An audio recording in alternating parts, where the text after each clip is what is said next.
What's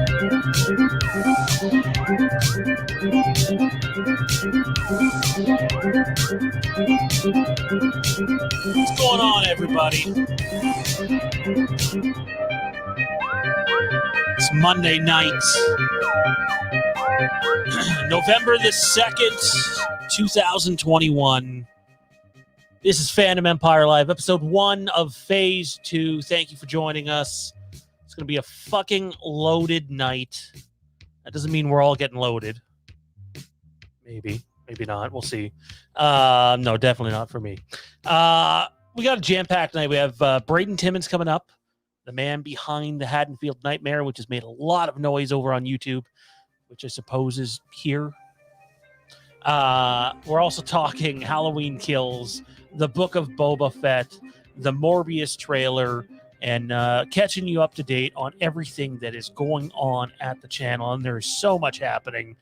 And I guess I'll dive into that really quickly here and then introduce these guys. So tomorrow, if you haven't heard, is episode number one of the Phantom Empire show, which will air Mondays, Wednesdays, and Friday nights right here on the Phantom Empire YouTube channel. And it'll be 3 discussion topics, primarily news-based. If you guys used to tune into Phantom Empire, Phantom News now, it's kind of like a little bit of a different take on that. So it'll be Q&A every episode as well. So, and it allows me to open up my evenings, spend more time with family, while still bringing you the Tuesday show with these mother Canuckers here and having a bunch of fun doing that. And a little preview of episode 1 for the Phantom Empire show. I heard about this a few weeks back, probably close to a month ago now, and then talked a whole hell of a lot about it today, and gonna share it with all you tomorrow. Episode 1 of the Phantom Empire show. There's your thumbnail.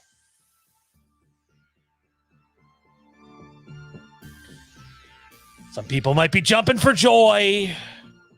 Others might be throwing their TV monitors or phones or whatever it is you're watching this on. But tomorrow at noon, the Phantom Empire show, there's your main topic, return. And I think the picture says it all. Without further ado, though, first up, it's Mr. Mike Bish. What's going on, man? Going good, man. Fresh off of Halloween into November already, 2 days in. I feel like it's going way too fast. Then again, slow. This week is going by slow as hell. But it's going to be a jam-packed show. Can't wait to talk to Braden Timmons about his YouTube fan film. I thought it was awesome. Can't wait to dive into that. Yeah, man, it's good to be back. Good to be back. Tommy B, what's going on, man? Looked like you had a very, very near miss today. Sounded like we both did. Actually, so for context, I'm talking with Sean for a couple minutes. Heading on my way to work for a little bit late this morning, and after I hang up with him, hands free, mind you, like literally, I missed an accident by like 2 seconds. There's 2 really effed up cars on both sides of the road, and sure enough, coming back basically in a similar area, similar spot, there's another accident. And it's crazy, right? Because this is not an area that's like a major intersection or anything like that. It's probably the rain. It's just people, lack of common sense, stupidity, whatever. But otherwise, I'm hanging in there. It's another day. It's another day. Tomorrow's a Wednesday. It is hump day, if you subscribe to that terminology, if you will. Who doesn't want hump day? Everybody loves humping. Just saying, putting it out there. Who's arguing with that day? It's not a kid-friendly show. That's the channel. Also joining if it was a kid-friendly show, hump would be an okay word. Depending on the context. Like we're not out here saying like fucking day. Okay. Kieran's in a fine mood tonight. I see. What's going on, man? I don't know. I'm always in a pretty good mood. I just decorated a Christmas tree on November 2nd. My man. Can't do it. Christmas I'll do December 1st, but that's as early as it Christmas here starts right when Halloween ends. Like, oh man, that's awesome. Yep, we did that, and then we watched the super old Rudolph the Red-Nosed Reindeer with the it's the the way to do puppets. it. Yeah, it was nice. I mean, I guess y'all don't have to deal with the Thanksgiving holiday. Yours comes before Halloween, so yeah. Well, we have Remembrance Day, obviously, super important here, and some people are like upset when you do it before then, but It's I don't know. overrated. I'm in my own house, so is that like a Veterans Day, basically? yes, yeah, same thing. Yeah. People just ignore that down here. They don't care about that. Yeah, It's no, fairly around sad. here there are some people who say that, and whatever. I just ignore them. But I definitely still am. I definitely still celebrate Remembrance Day and do my thing for that. So, anyways, whatever. That's not the topic. So there you have it. That minus my fuck up on transitions at the end there when I was going from the video to the images. There's your new intro to Fandom Empire Live. I dig it, and I dig the music. Obviously, we just sort of talked over the original music, but what do you guys think of the tune? Jade and I we looked for a little while for music, and then I ended up finding that one on my own. And I played it for her, and she's like, that song is like just total vibe. You just want to like bob your head to it there, nod your head to it the entire time. That was good. I liked it. I did nod my head the entire time. It wasn't on screen. Wasn't on screen, but I went the entire time. So It felt like we just did like 3 different intros, though. Well, we had the phase 2 up there for a bit. We were a little late getting Kieran in here, and then my transition fucked up. So Tommy thinks it's a piece of shit, basically. What he's saying. Yeah. Now we got to trim some of that fat off. I just excuse me. Anyway, what? You want to fucking go about this? Is that what you're saying? For it. Oh shit. Okay, so just so everybody knows going forward, if you want like your super serious on topic, just talking about whatever fandom news is out there, tune into Monday, Wednesdays, and Friday afternoons. We'll be regardless if it's just me most of the time, which it probably will be. But when we have an opportunity to pull someone else on for an afternoon, and again, these are shorter streams, 45 minutes to an hour tops. But if you want your to-the-point news and just opinions and thoughts like that, those are the shows to watch. Not saying we're not going to do that stuff here, but we're going to do it in more of a fun, easygoing way. If Terrence wants to come on this show for fucking 2 hours and we have a 2-hour Terrence stream, I'm totally game for it. Terrence won't be going on the Phantom Empire show, though. This would be a Terrence territory. It's a safe haven from Terrence over there. So yeah, don't be surprised if the intros over here are a little long and we get things set up. And joining us in about 5 minutes will be Braden Timmons, but we have a couple of people in the chat asking about that song. And this is our new intro. I'll play it here for a few.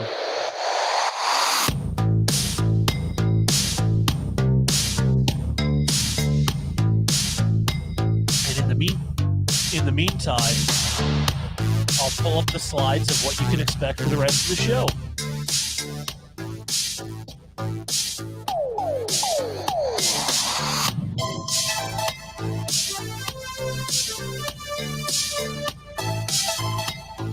This is very like 90s video game-ish. Very much. Has a bit of that 8-bit feel. I feel like I'm playing a Street Fighter game. Here's the G! Boba the G!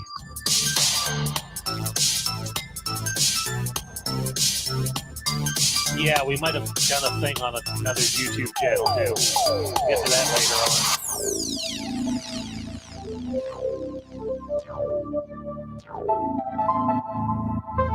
Let it go for a few more here, and then we'll get to it. Let's just talk about Boba Fett all night. We know it's Kieran's favorite character, right? Who doesn't want to talk Halloween candy? Oh, right. Tommy didn't want to. Fucking hater. Tommy's just hating on everything tonight. No one wants to listen to what fucking Halloween candy you shove down your throat. I bet you it will be the most engaging topic discussion tonight. Nah, you're probably right, because everyone's got different fucking opinions on that. Tommy probably likes like some fucking. He probably likes those kiss candies nobody likes. What? Nah, man, nah. I'm the one who wants fucking nickels and quarters and shit, you know? Does that mean What? no more nah? No, that doesn't mean that. That song is reserved for whatever it is Mike and I decide that we're going to be doing here in the near future. No.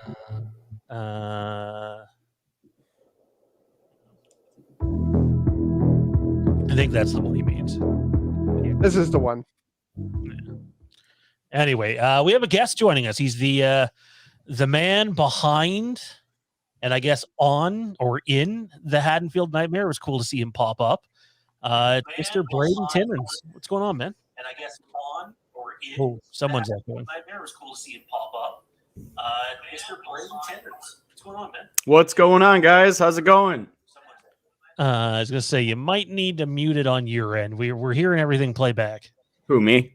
Yeah. Oh, gotcha. Yeah, I had it running on my other screen or whatever. So here, I'm going to just pull the stream screen over here so that way I could see you guys now over here. Sorry, that's why there was a little delay. I'm like, is there a little delay going on here? And so sorry about that. No worries, man. Your film's killing it. It's racking up the views and the positive reviews. How do you feel now that it's finally done? I feel great that it's finally done. I know that I was actually looking at the last time I was on this show, and it was actually, I think, October 23rd of last year. Yep. So it's been over a year, which is insane. And I remember we were talking a little bit about just the production process, Indiegogo, and how much we still had left to shoot.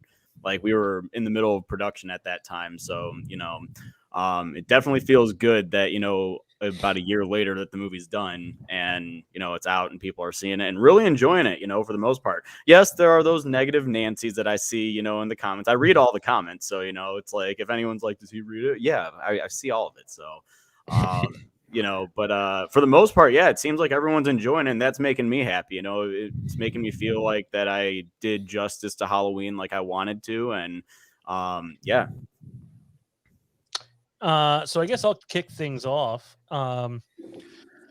Dude, I can't remember the actor's name in the credits, but the fella that you found to play John is just fucking brilliant.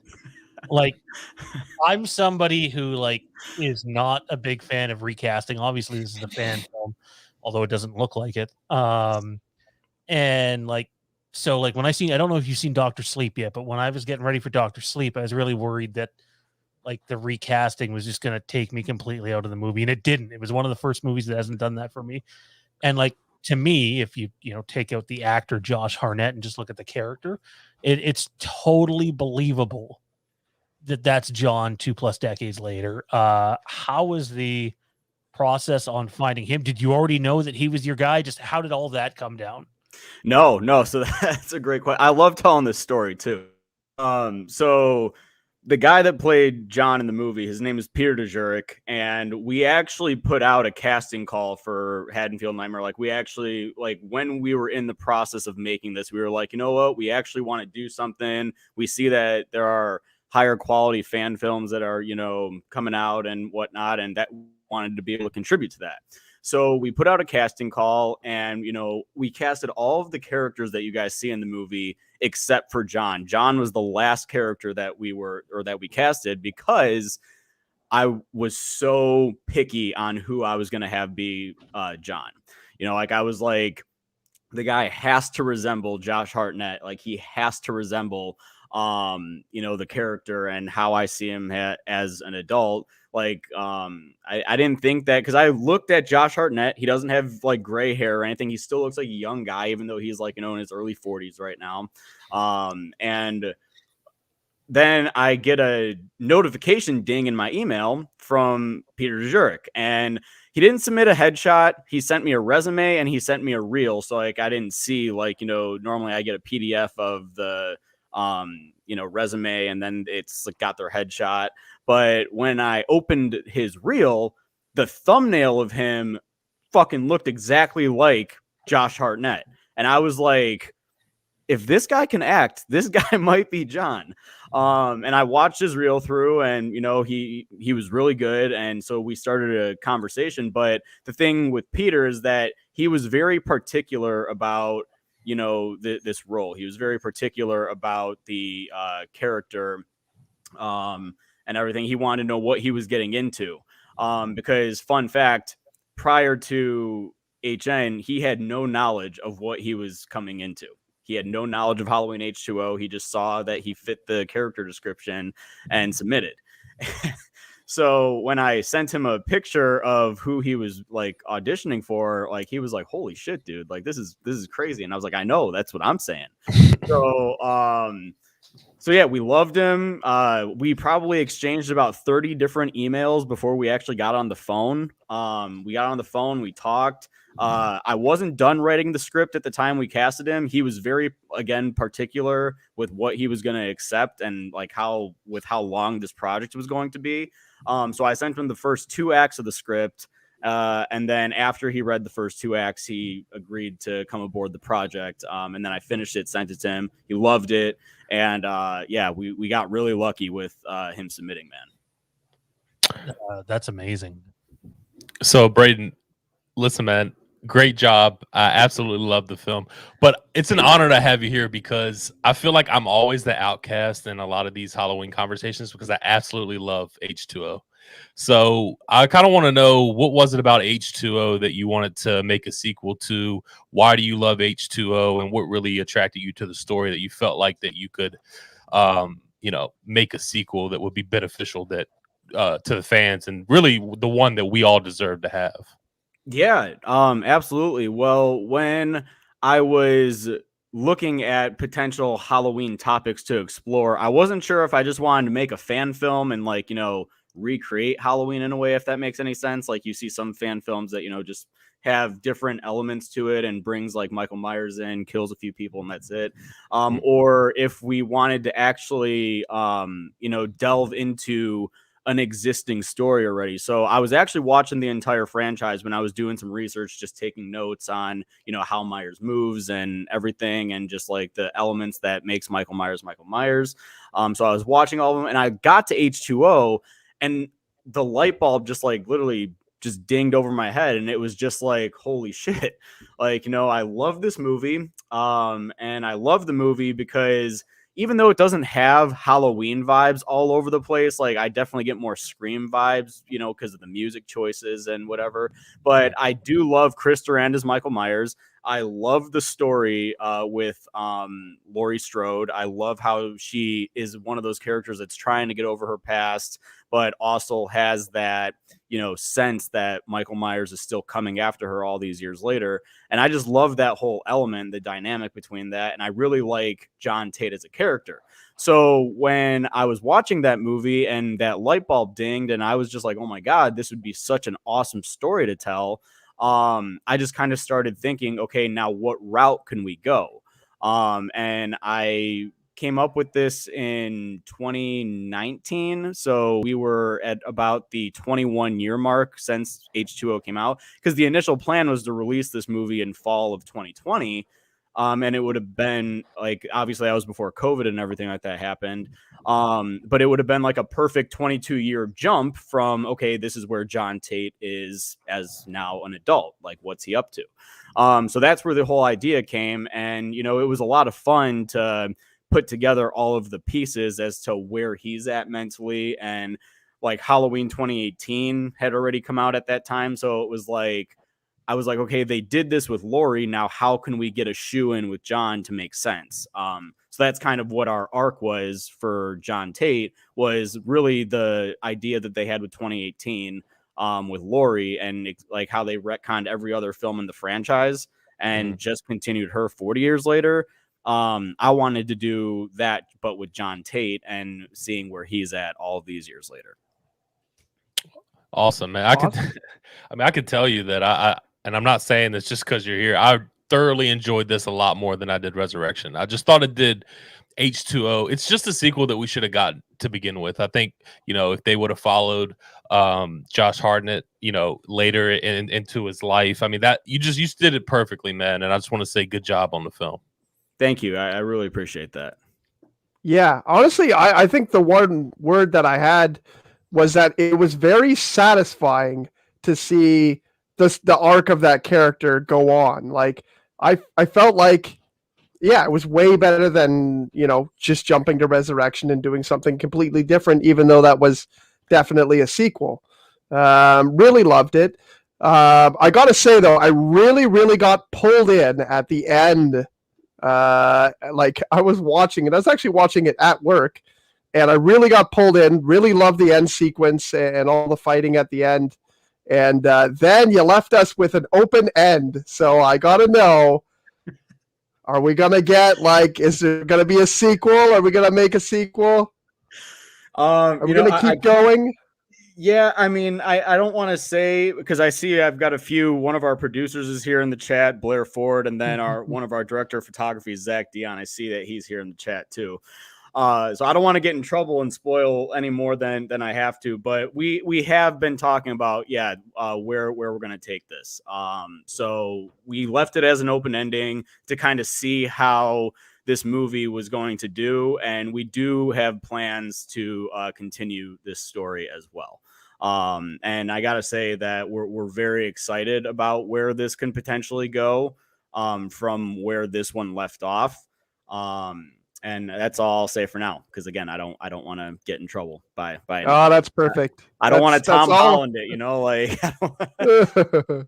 That's all I needed, because I was sitting there and I was like, oh, and I could see the bar on the bottom. I'm like, there's only 2 minutes left in this. What's gonna I want to see what's gonna happen.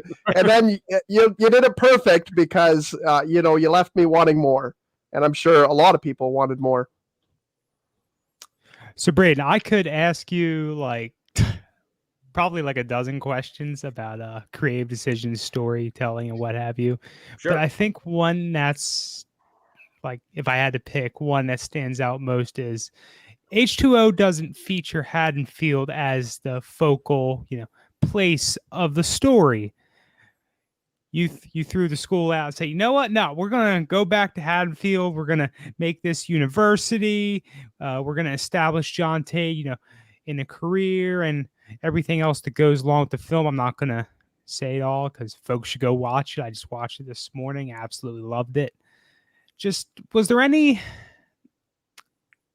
it always in your mind that you wanted this film to be in Haddonfield? Did you want John Tate to bring the family back to Haddonfield and see Myers there again? Did you ever consider somewhere else, whether the campus or another location? Yeah, that's an excellent question. So there was actually a lot of different, or I shouldn't say a lot, but there was probably about 3 different concepts that we really landed on and pinpointed. Because one of the locations that you see in the movie is the abandoned Smith's Grove, right? So when we were going through this in our meetings, we were debating whether or not we wanted the movie to take place all at Smith's Grove and kind of give an abandoned feel to it and have a group of teenagers go in, and then John Tate ends up showing up about midway through. But we wanted to there was no way for that all to make sense. Another option was to have it all take place in, or how we can connect it to Summer Glen, California. But the thing is, we live in Illinois, so we were like, you know what? No, we're going to get him back to Haddonfield somehow, some way. And I'm really happy that we did. So there was just a lot of different elements that went into creating, you know, the world and the story that we were telling. And I'm happy that we brought it back to Haddonfield, because Haddonfield is where the Halloween franchise dawned and started. And then just bringing John Tate out here. I know that there might be certain questions that people have as to, you know, why John chose to come out here specifically, that we definitely plan on covering in the future film. And I'll just kind of leave it at that. But yeah, we did have a lot of different elements as to, okay, did we want to go here, here, here? But we were like, you know what? No, we're going to make this in Haddonfield. It should be in Haddonfield. It just makes the most sense for it to be in Haddonfield. So the film's already at like almost 50,000 views. It's going to clear 100,000 like nothing. You guys have pardon me, you're obviously experiencing like a big amount of success. I've seen so much talk about this. So when it comes to the creative process, what was usually even Hollywood productions run into something where, like, if there's a behind the scenes featurette, you hear about how much they hated that one particular thing or how hard it was. What was the hardest challenge during the creative process for you? Oh my gosh, I don't even know. I honestly don't even know where to begin with this question. Because we got we're a tiny independent film production company that got hit smack dab in the middle of COVID, and we needed to figure out how to film this thing through a pandemic, right? So, you know, luckily the actors, like, when COVID started to be really bad towards the beginning, like in March of 2020, like, you know, we all decided that we were going to go, like, or that we weren't going to start filming until like shit started to clear out a little bit. And then September came around, and that's when we started. But I'm not going to lie, and I've said this several other places as well, but COVID was kind of a blessing in disguise for this production because of the team that we were able to bring on throughout the pandemic. Like, we brought on a few different director of photographies, you know, Donald Murphy, Zach Dion. They're both the guys that were in charge of, you know, lighting and all that stuff on set. They weren't involved prior to the pandemic. So we also brought on a lot of different lighting guys. We brought on a grip guy. We just brought on a giant team for the production process that really helped us out a whole lot.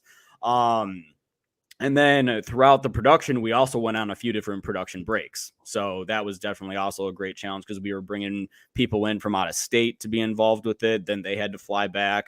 So we would shoot. I think we shot the first half of the movie from September through the first weekend of November. We went on a winter production break. Then we came back in April. We filmed for 2 straight weeks in April, went on one more production break, came back in July, and we filmed for about a week and a half, finished it in the middle of July. And then we spent July through pretty much the first week of October in post, getting all that shit done. So it was definitely a long process. And I will say that I'd say that the summer nights were probably the hardest nights to film in, because we were filming. So the final fight, actually, we filmed in not April. We filmed the final fight in July. And, you know, the whole thing with the prison is on nights that it was cold, it was freezing in there. And on nights that it was hot, it was just steaming in there. So when it comes down to the final fight, I got to say that Peter, so I played Michael Myers in the final fight. And Peter and I was in the mask and I was sweating, like my body was drenched, and Peter's hair was getting all messed up and everything. And I think we filmed that until 4:30 in the morning. I called action at 3:45 a.m. to start the final fight, and we filmed that until about 4:30 a.m. So it was a long process. Mike? So when you decided that this is where you wanted to go and you started the writing process, well, one of the things that I was really impressed with when I started to watch your film, I noticed that the runtime was 1 hour and 20 minutes. So right there, almost at 1 hour and a half. And usually when you see a lot of fan films, a lot of them really aren't that long. Now, when you decided to write this, did you go into it with you're just going to write what you want to write as far as what was on your mind to get out? Did you have a certain runtime that you wanted to stick to? How did that whole writing process and runtime kind of sink in together? Or it was just all over the place as far as you didn't really have a time in mind? Yeah, I didn't necessarily have a time in mind. I just wanted to be able to tell the story that I wanted to tell. And, that's just pretty much where it took me every single day. So like there are like throughout the entire writing process, there were some days where I would open my computer and I would just literally like be able to type 5 pages, no doubt. I knew exactly how the scene was going to go. I just had to come up with like the dialogue and everything to hit that 5-page mark. And then there are some days where I would literally go back or I would open my computer and I would get like a line or two out and I would just blank for the remainder of it. Cause like I had to like actually sit down and think. And then there are some days where I had fun doing it and I would like go back and watch H2O and see where John is and kind of see how he talks to his mom. You guys probably got a little bit of a dynamic between Lauren and John in the Haddonfield Nightmare that resembled a conversation with them, with John and Lori in Halloween H2O. And I saw that and like I was like right around that time I was getting ready to write that scene and I was like, oh my gosh, like I wonder if like how I can go about this. And that's why I wanted Lauren to understand why John is, still the way he is or why he's hesitant, because that's hinted early on in the movie, right? Is that he's hesitant about Michael Myers, whether he's alive or dead. That's what's intrigued him in his studies. I could have included a line, but that would have just reminded me of Dr. Sartain. Like that's what intrigued me in my studies or whatever. Like, I'm just like, no, we're not doing that. So, yeah, like I was just like, I really wanted the whole dynamic between him and his daughter to make sense and kind of be similar to John and Lori, but also at the same time, I liked how Lauren had a good relationship with her dad and how John kind of had a rocky relationship with his mom. I kind of wanted to change that up a little bit. So yeah, I thought that was awesome. I easily picked up on that. I was like, that's phenomenal. Yeah, that was easy to pick out, and yeah, it was a nice thing to see. Now, like in terms of Michael, I was wondering what is it exactly that you were going for with Michael? Because Michael sometimes he's a Terminator, sometimes he's a stalker, sometimes he's like a zombie. He could, every different Michael is a different way, and I was wondering exactly what you were thinking going into this, what kind of Michael you wanted. Well, we had to kind of see what our budget was going to be first, right? Because, this was obviously a crowd-funded film. So we had to see where we were going to land, what we were going to be able to do. Now, if we had a big enough budget, oh man, I would have loved to have some, really awesome, brutal kills. But then when we saw the budget, we were like, no, you know what? We're going to do what we can with the kills. And then I watched the original Halloween and I was like, you know what? Michael's just going to be more stalkery in this. Like a lot of the kills in this movie is just like thud, cut away. You see it later on. And, it's like the aftermath of Michael was in that house or he was there and, this is what he did. And I liked that, I actually going back and watching the film now, I really like what we were able to do with Michael in this movie because he just feels like, he's that guy that just stalks you and, he's very patient, and that's the route we took specifically for budgetary purposes. But at the end of the day, I really enjoyed that. And it seems like a lot of diehard original OG Halloween fans are enjoying that as well.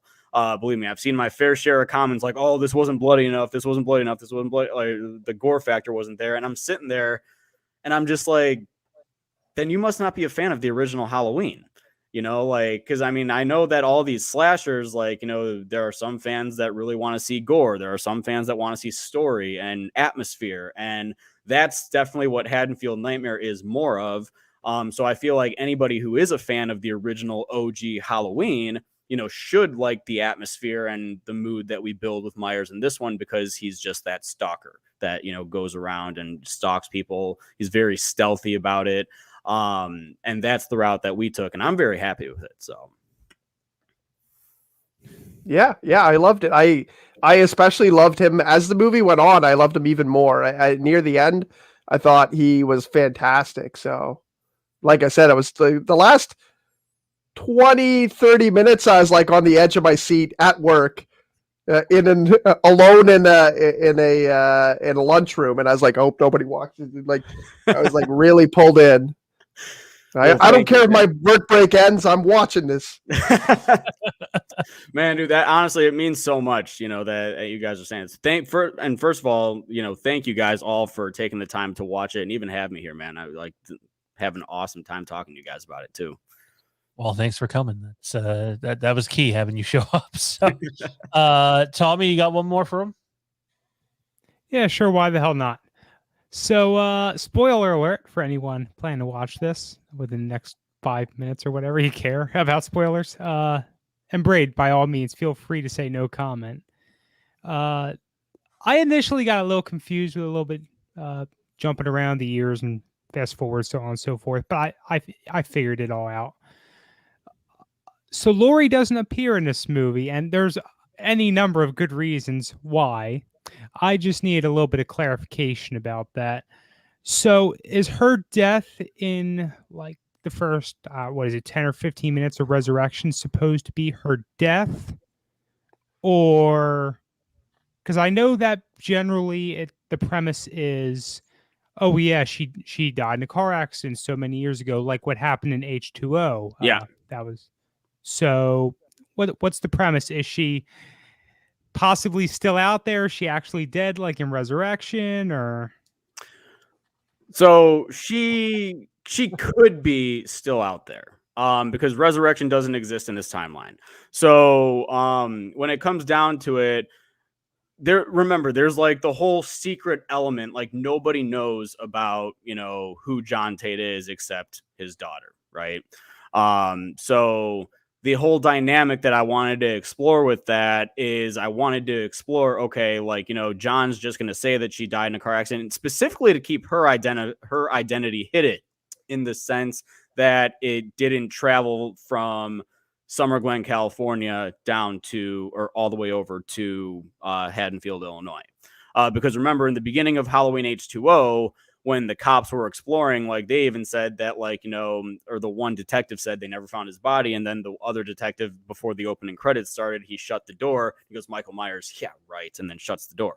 So it's almost like all these years later, people don't want to believe that Michael Myers is back. And even though, like, Sheriff Baker, like, he's the sheriff of this town, he knows about the history of, Haddonfield. He has to. I feel like anybody that comes in to be on the police force or whatever should understand the history of what Haddonfield is.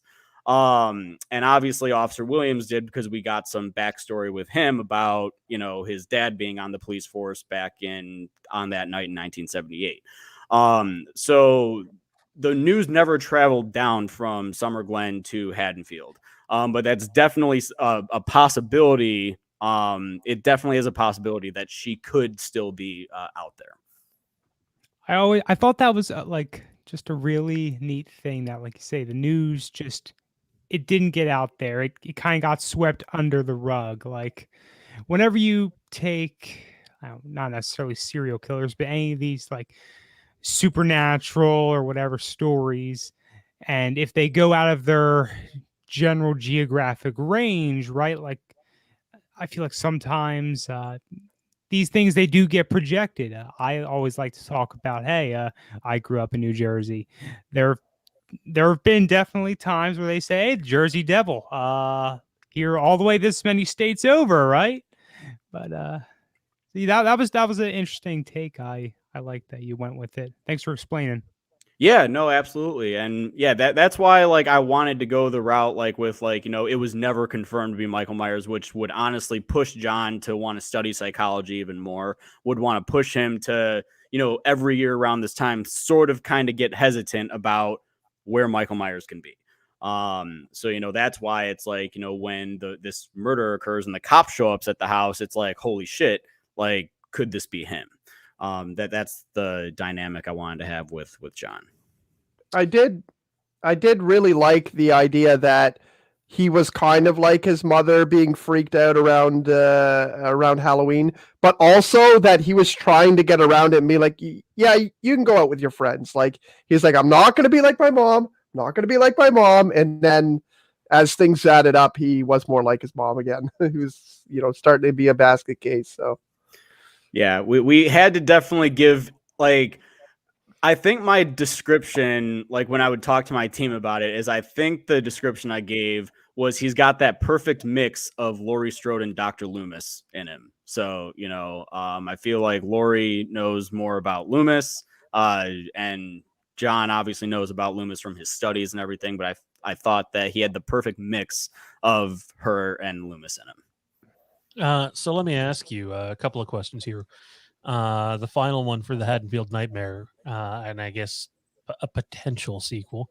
Do you feel like you'd have to have the actor back who played John in order to do a sequel? I know some people could be like, well, the sequel could just end up being the daughter if you can't get him back. But like, would that be your hope? Because like, I thought he was so good, and I think that like his portrayal of him, and like even my fiance said while watching the movie, like, she had to ask me, she's like, "You're sure this is a fan film?"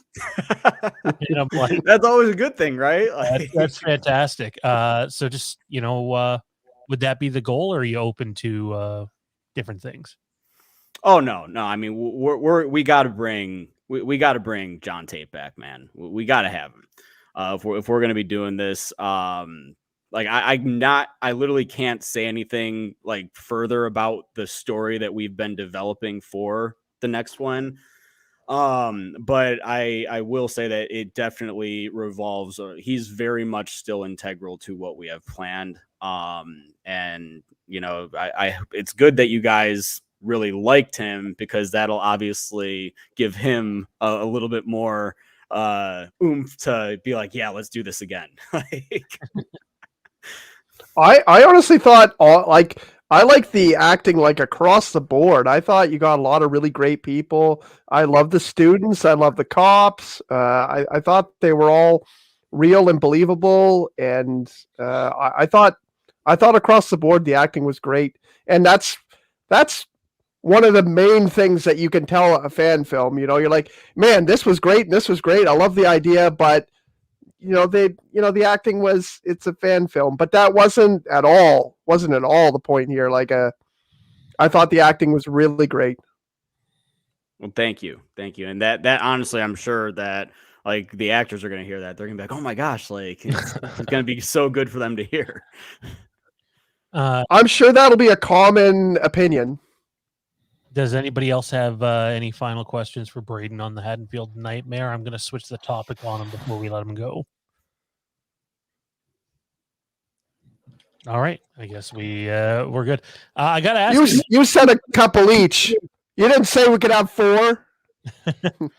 I have to ask you, what do you think of Halloween Kills? Maybe give us your 3-minute review of it. 3-minute review. Okay. There were certain elements I liked. There were a lot more I didn't like. I loved everything with Michael. I thought that everything with Myers was absolutely fucking awesome.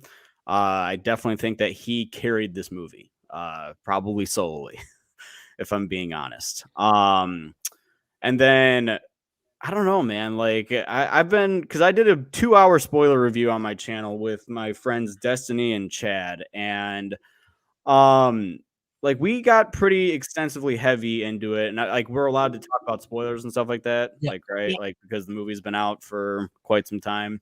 Loved the flashback. Thought that the flashback was absolutely excellent. I loved everything about that. Aaron Armstrong as the 1978 Shape was amazing. But then I just feel like that some of the performances in this movie didn't really do it for me. I don't think that they really expanded on Allison like I hoped that they would. The 1978 returning characters kind of just felt like that they were there just to add to the body count, which I didn't really like. Whereas I feel like the death, like I 100% think that Marion Chambers' death in H2O is much better than it is in Halloween Kills. And then just everything, like, they could have honestly named the Elams something completely different and it wouldn't have made a fucking difference, because like I just feel like that they wanted to bank on, okay, Lonnie's coming back, and that's why they hinted at that in 2018. I thought he was going to have a little bit more to do in this movie, but again, he was just added to the body count. So I don't know. And then the ending I didn't really like either. I'm really hoping that was kind of like a vision of some sort, and that because I actually I couldn't believe that I was saying this either.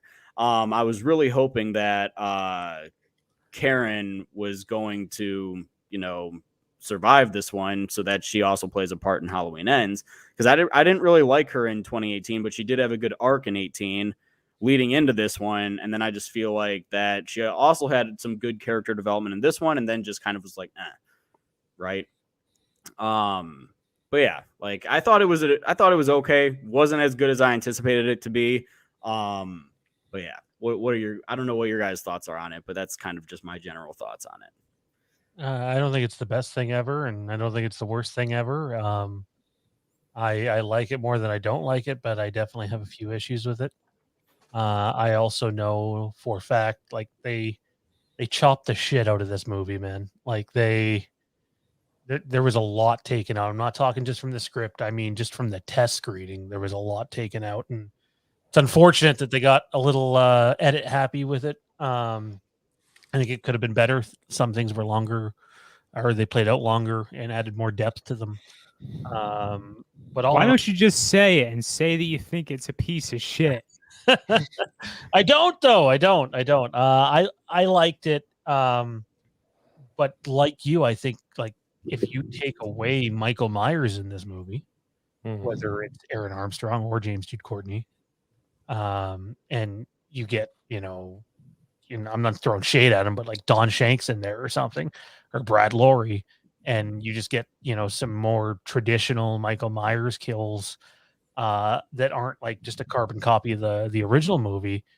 I think this movie becomes way worse than what it is, because of how awesome Michael is. He's over the top in this, and we definitely see more of him than we don't. So I do agree with your sentiments there. I do think Michael saved this movie, kind of. Yeah, and I actually just got asked this question the other day. They were like, I was talking to another buddy of mine, and he was like, Braden, do you think if Halloween Ends, say, obviously this is the future, I can't predict what it's going to be, fingers crossed that it's, it goes out with a fucking bang. But they were like, say that Halloween Ends doesn't stick the landing, do you consider this entire Green trilogy a dud? And I said, I wouldn't say that, because James Jude Courtney is so fucking good as the character of Michael Myers, man. He's so good. I think that when you see James Jude Courtney and you think that this is the exact same Myers that was back in 1978, he's so good. And he's so close to taking that number one spot for me for Michael Myers, because I think that he's that good. But I will say that, I like the angle, because I just did my ranking on my channel, my updated 2021 Halloween ranking. Halloween Kills came in at number 5. It's right in the middle for me. It's not the worst. It's definitely not the best. But Halloween 18 came in for me at number 4. And I've got my issues with Halloween 2018 too, but I thought that the angle that they took on Laurie and the story element behind that, I think, is why that placed higher than Halloween Kills. And there's a couple more reasons why, because it went back to that original Myers stuff, right, that we know and love. Whereas Kills focused, I think, so heavily on the kills that they just kind of said that the fans aren't going to give a shit about story or anything like that, that they just wanted to be nostalgic just to be nostalgic. And that's going to be what fans are happy with. And turns out that that's not the case. It turns out that you actually need story behind it in order for all of the good shit to also add to the effect. But that's just me. So, hey, Gnome, I respect your opinion, man. I think the one thing that pisses me off is if you get a bunch of people to see a movie and everybody says that it's terrible just because a bunch of YouTubers or movie reviewers say it's terrible, or they say it's the best thing ever, so then they feel the need to have to say the same thing. I like someone who's not afraid to speak their mind, and I don't think Kills was as good as it could have been. Anything you or anybody you want to give a shout out to while you're here?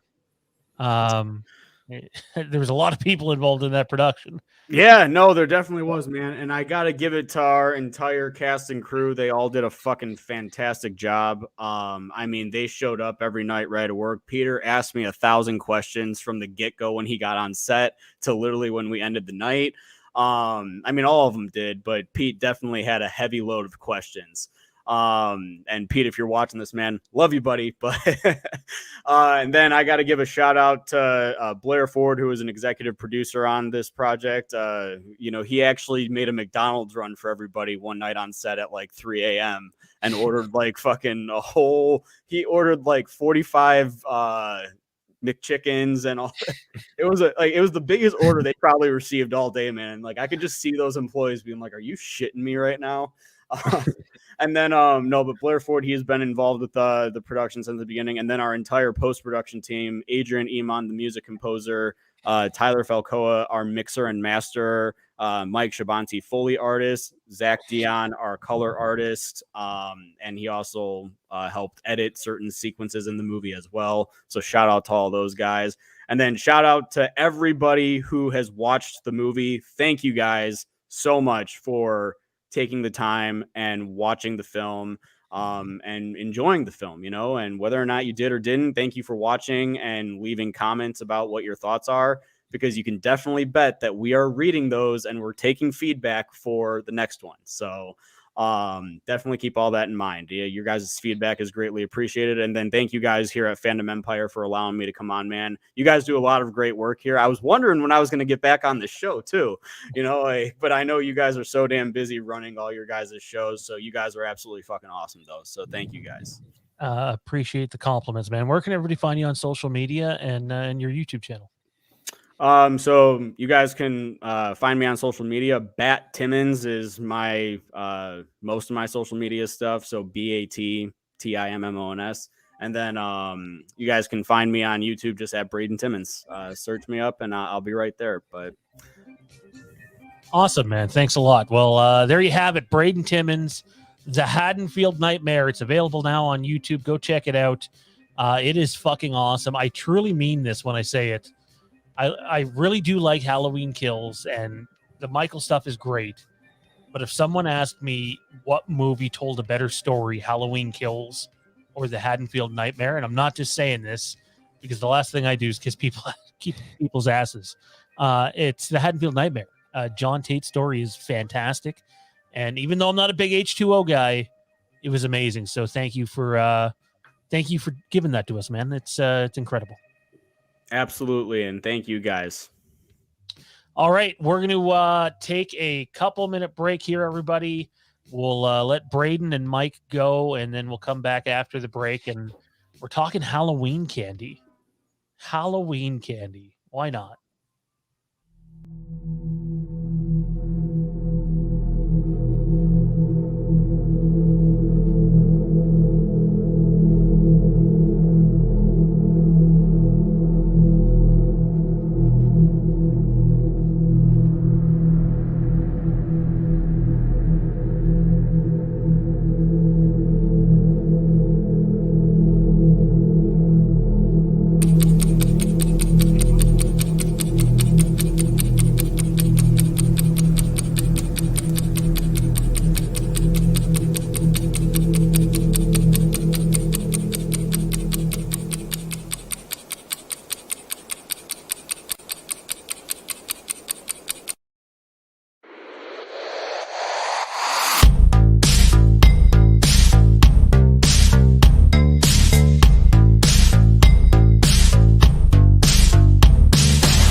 going on, everybody? It's Phantom Empire Live. Big thanks to Braden Timmons for coming out and doing that. That was fucking incredible. I knew that it ended up being a much bigger production than what I originally thought it was while looking at their Indiegogo campaign. But even I, after seeing the movie, thought the movie was fantastic and doesn't look like a fan film. I didn't think like there was that many people involved, and it really is a full-scale production, and they fucking knocked it out of the park. We are back. Phantom Empire Live. Look who's joining us. Look what the cat brought in. Tisk tisk. What's going on, Johnny? By the way, happy belated 52nd birthday. Just remember, if I'm 52, Holy then shit, you've you been there are for months. old.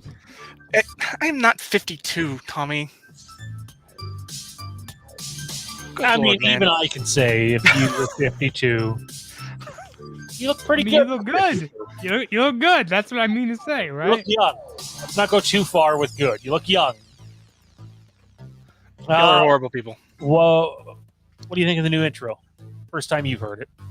No, it's good stuff, man. It's good stuff. It's a lot of fun.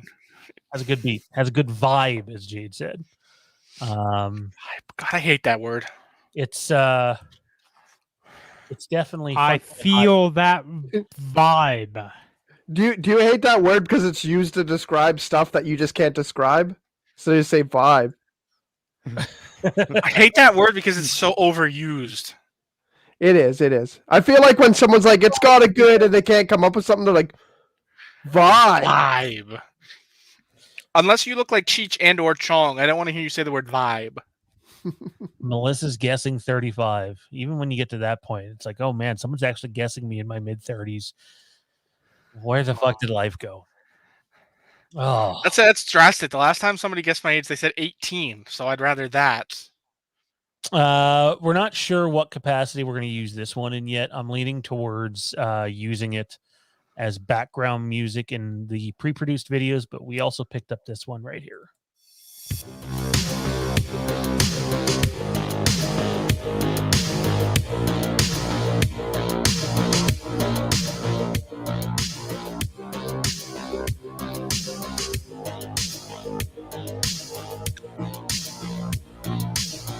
Yeah, I don't like it.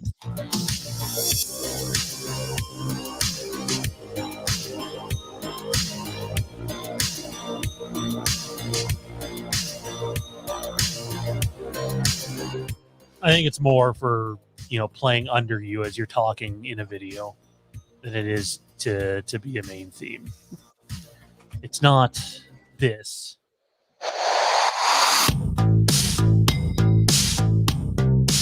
I like Kieran's analogy earlier where he's like, this could be like an NES game. I also think it could be like some super gimmicky wrestler's entrance music from the early 90s. How much are we paying Max Moon?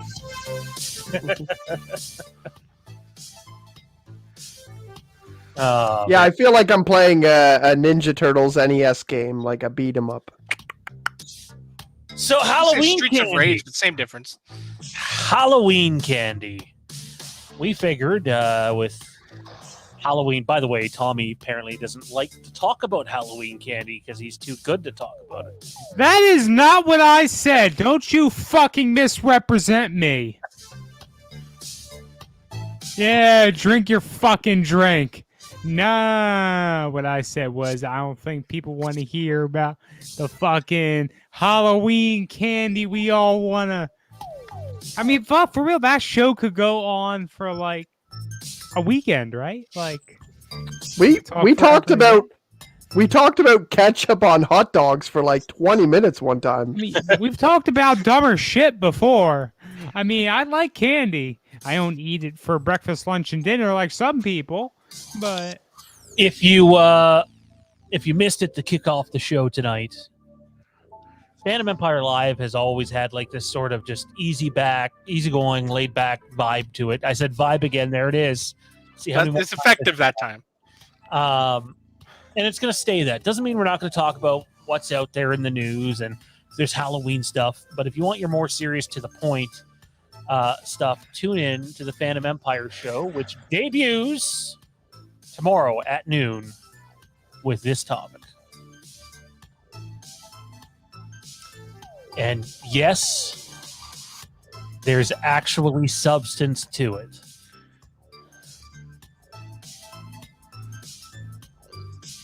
Anyway, that's at noon tomorrow.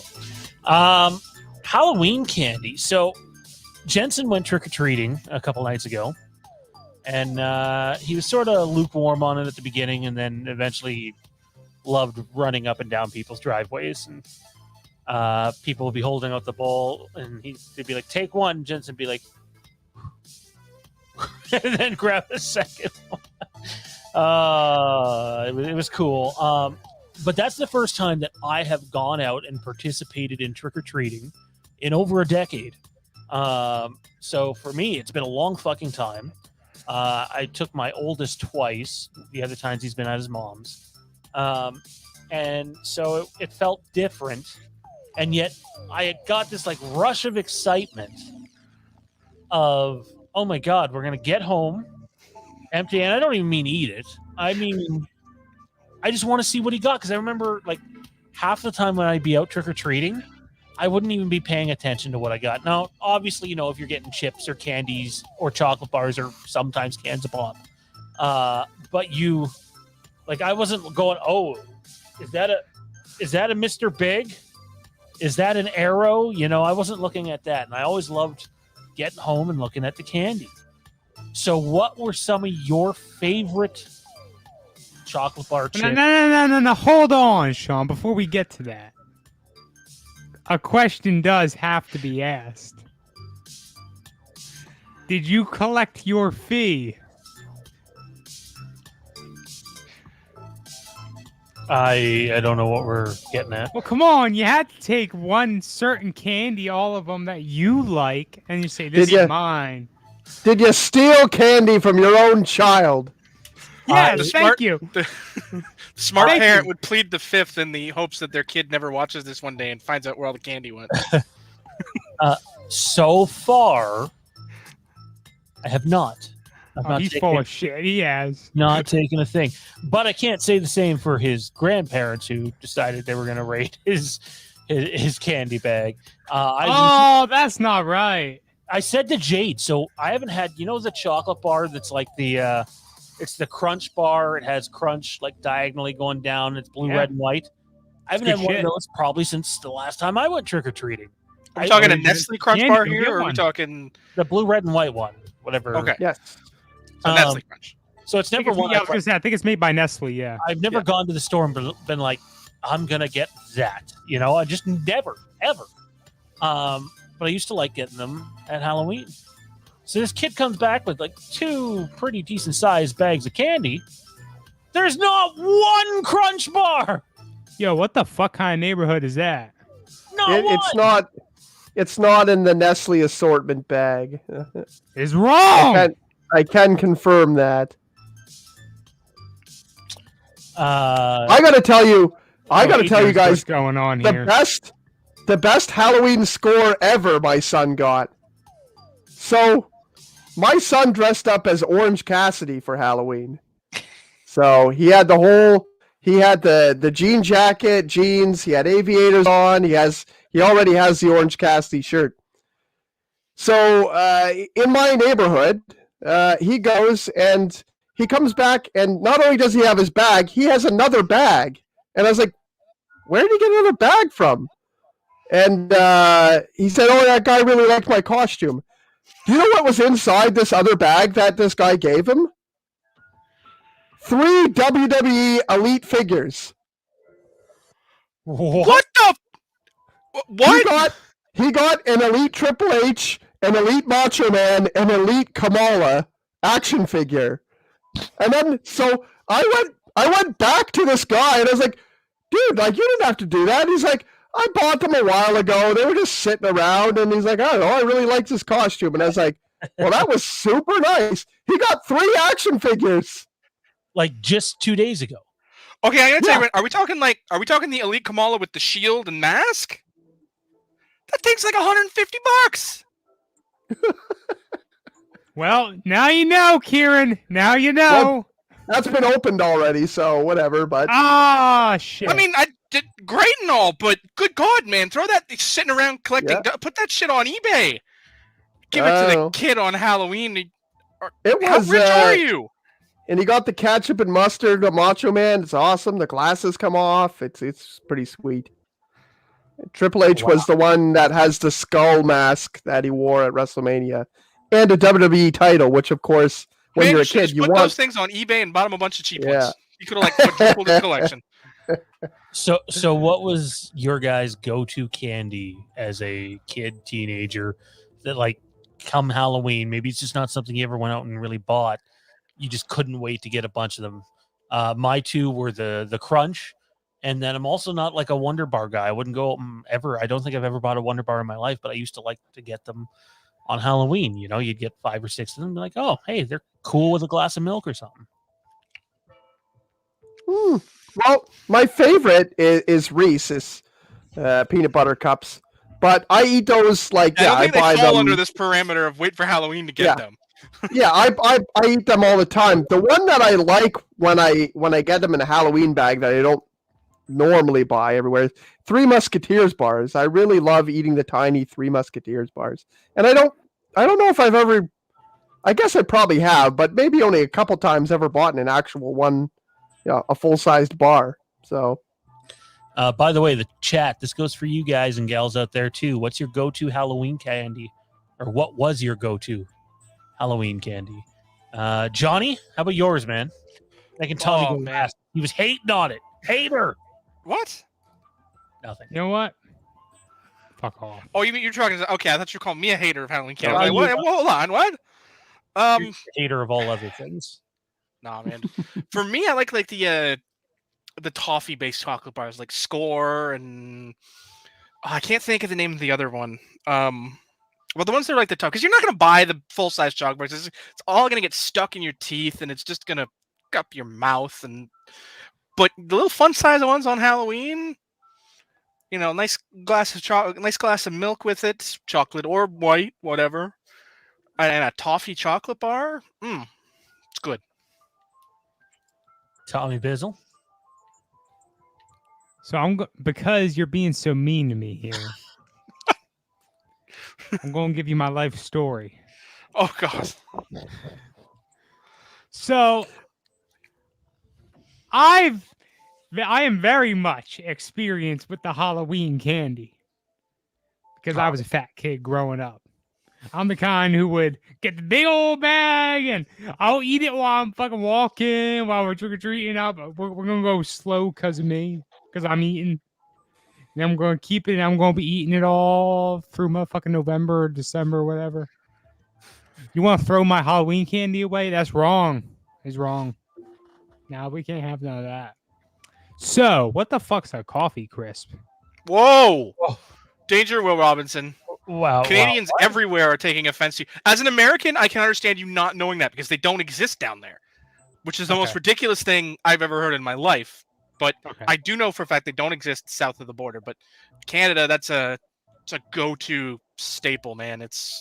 We should have given you one of the. Forget poutine. You should have had a coffee crisp. Yeah, we should also have Tim Hortons throughout the whole freaking country, but we don't. Although you can buy Tim Hortons coffee like on the shelves of a U.S. store, which is pretty cool. I got some.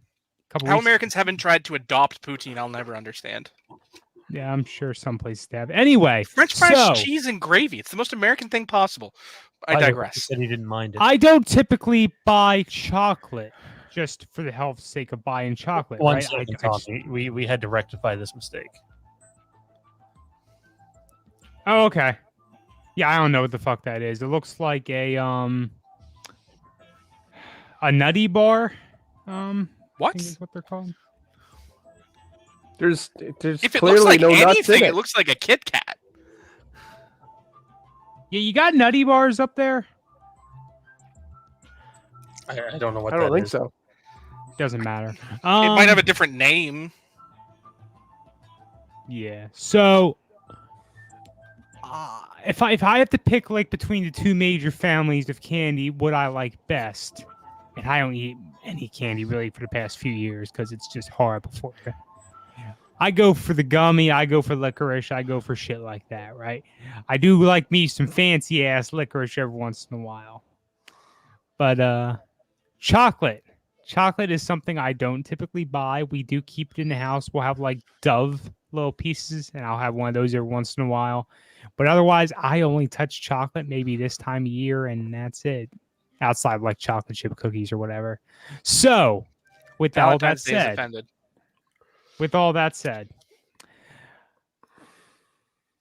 I think my favorite Halloween candy, as far as all the chocolate is concerned, might be Butterfingers.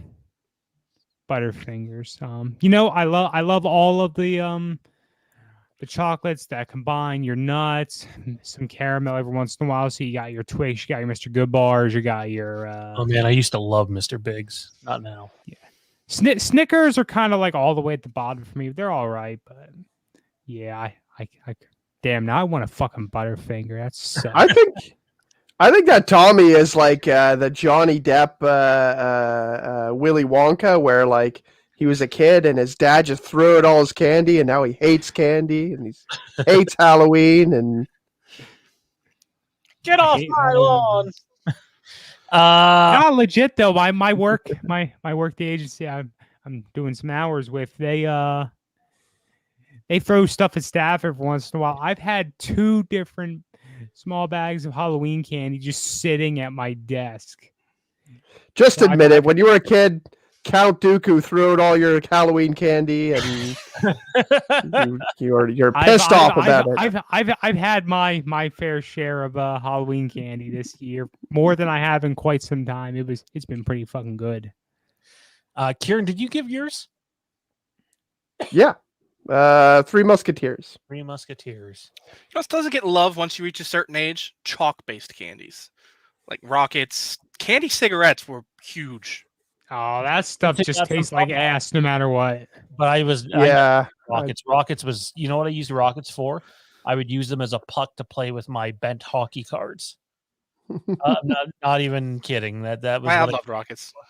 Like I ate it Smarties. anyway. Tommy, I ate those it. called Smarties down Smarties your are neck the of the woods. exception, right? They're the exception. That's the confusing part. If we were to talk about Smarties, we'd be talking about M&Ms. Tommy talks about Smarties. He's talking about Rockets. Talking Star Wars. Oh yeah. Well, Smarties are different for us. Yes, Smarties up here are like M&Ms. They're candy coated chocolate, and we have Rockets, which are just Smarties with a different name. The bag fucking legit says Smarties. Not up here, it doesn't. Up here, they're Rockets. That's some dumb fucking shit right there. Well, we had Smarties before. We had Smarties before we had M&Ms. I was gonna say in Canada. Smarties are M&Ms basically with a slightly different taste and coating. I prefer M&Ms, but I find most people up here prefer Smarties. It's the Canadian thing. You gotta rock that Canadian pride. Rock something. Anyways, let's get to it. Why don't we dive in to the Morbius trailer, which is a hell of a lot better than the other trailer I watched today. Hear me out. Oh no. Is that the next topic we're talking about? Yep. Oh no. Oh no. I think Johnny's about to get beat in the alley. I'm okay with that. Wow. Hang on. Let me collect myself here for a second.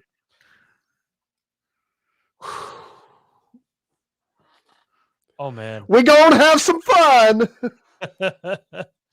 Oh wow. Let's not even talk about Morbius. Let's just talk about Boba Fett now. What's there to talk about? We're talking Morbius here.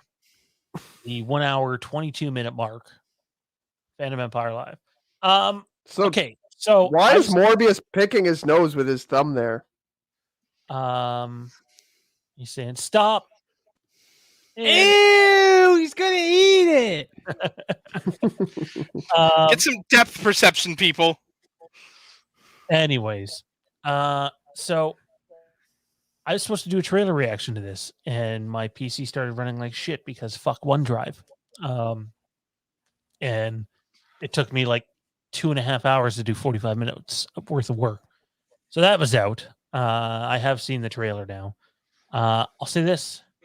The first trailer looked cool, but it wasn't like, oh yeah, now I'm going to go see that movie.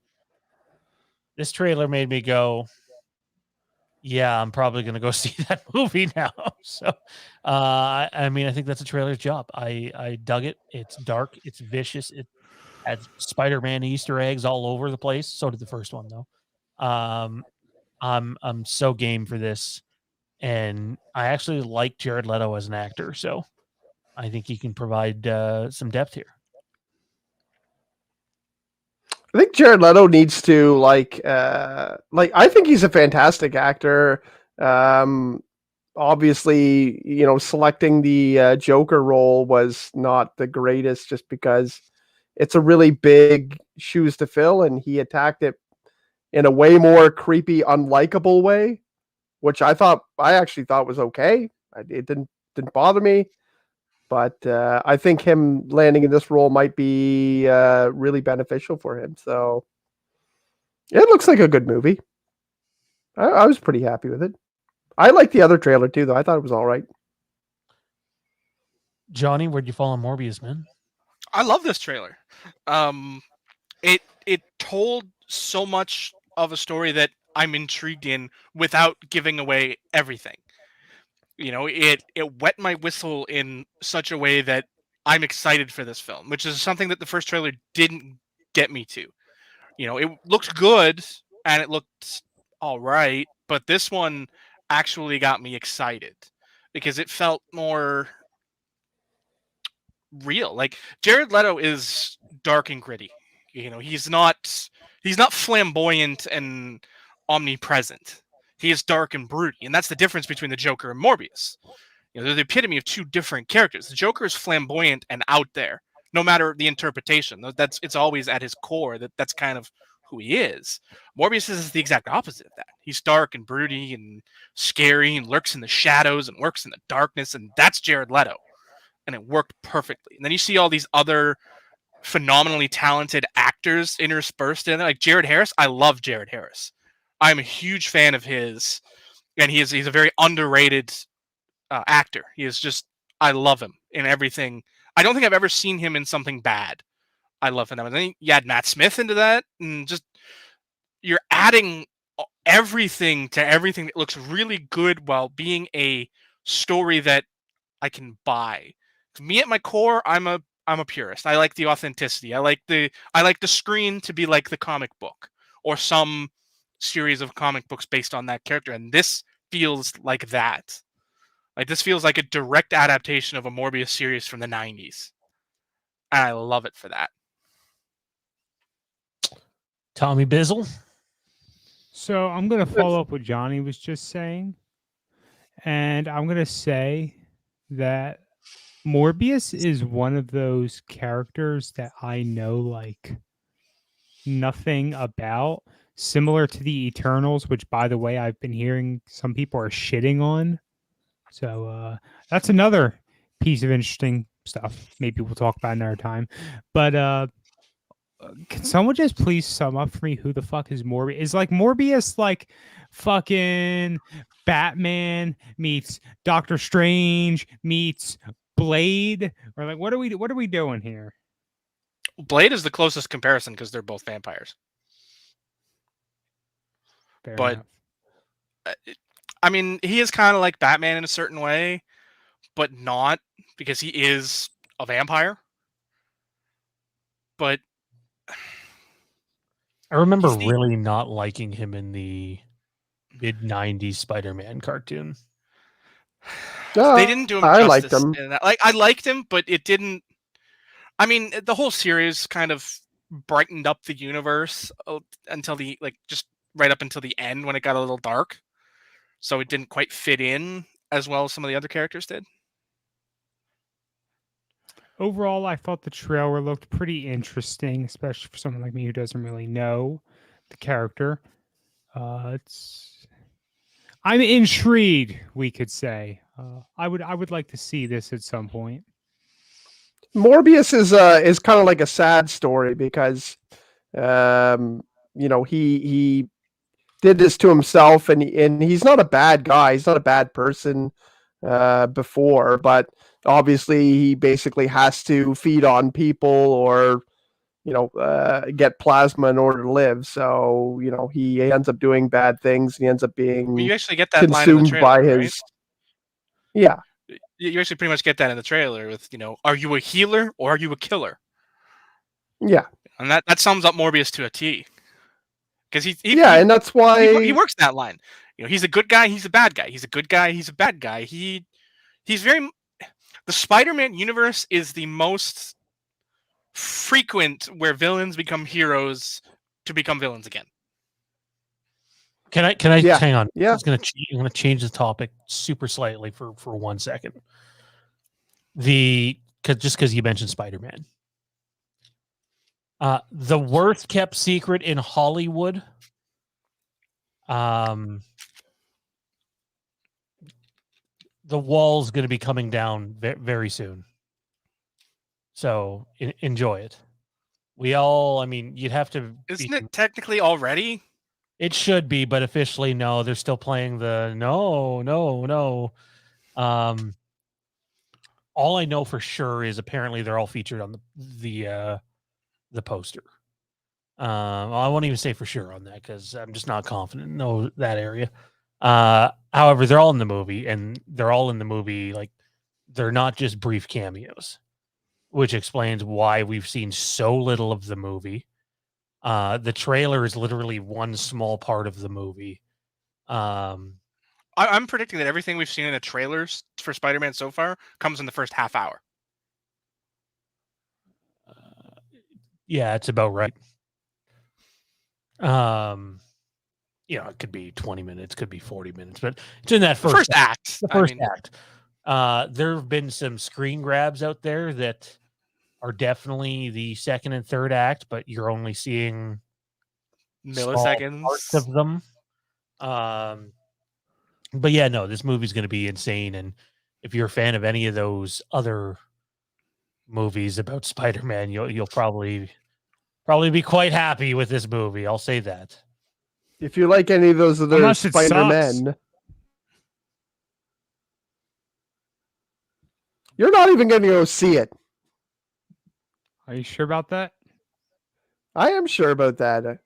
I don't know. We were just talking tonight. We want to go check out the new and improved movie theater they got down near us now. After all of our theaters shut down, now we got this one. They made it a dine-in. Kieran, we're gonna have to do Resident Evil soon, man. I will not be seeing that. I'll just tell you that one right now. Obviously, yeah. Fuck you guys. I'll be skipping that. When is that? When's the date on that? I believe it's American Thanksgiving week. I did not know it was coming up that Thanksgiving. quickly. No, we mean American Thanksgiving because you guys are a month late. Oh boy, here we Maybe go. you're a month early. Nope. But yeah, anyway, Maybe your Thanksgiving is wrong. Spider-Man, it's going to be just insanity. I think they've left it a little too long, but then maybe they haven't. Like, what's the number one movie on the internet right now getting hyped for the last half year? It's that movie. Probably not Halloween. For everything. Anyways, Johnny, go ahead, continue. I mean, I don't think there's really anything more for me to say other than to, throw my hat in the ring and all but guarantee I already know the post-credit scene for this movie. You want to just throw it? Okay, it's going to be Blade. Mahershala Ali is going to show up as Blade at the end of this movie. You're right. That's already confirmed that he's playing him too. So yeah, that makes so much sense. I never thought of that. Well, it's just because of the coalescence of the universe, right? Before that, I would have said not a chance. But now, I'm willing to. Yeah, it's going to happen. What? You're gonna The see only Mahershala interesting Ali. thing that though is that Sony only has Spider-Man characters in that contract, right? And I don't think But Blade it's counts the as a it's the Spider-Man character. coordination. No, he doesn't. But it's the coordination of the two studios. Oh, you're saying okay, yeah, but the Marvel because Studios the will walls still have be come down. Because the walls have come down. That's For how you're now. gonna get it. That's true. for Yeah. now. At least for this phase. And since that's gonna be in this phase, I think it's safe to say that it's gonna happen. I don't think I like that prediction though. I don't think MCU fans should get glued to Tom Holland. I don't. We'll have to see how that plays out, though. Any final thoughts on Morbius, guys?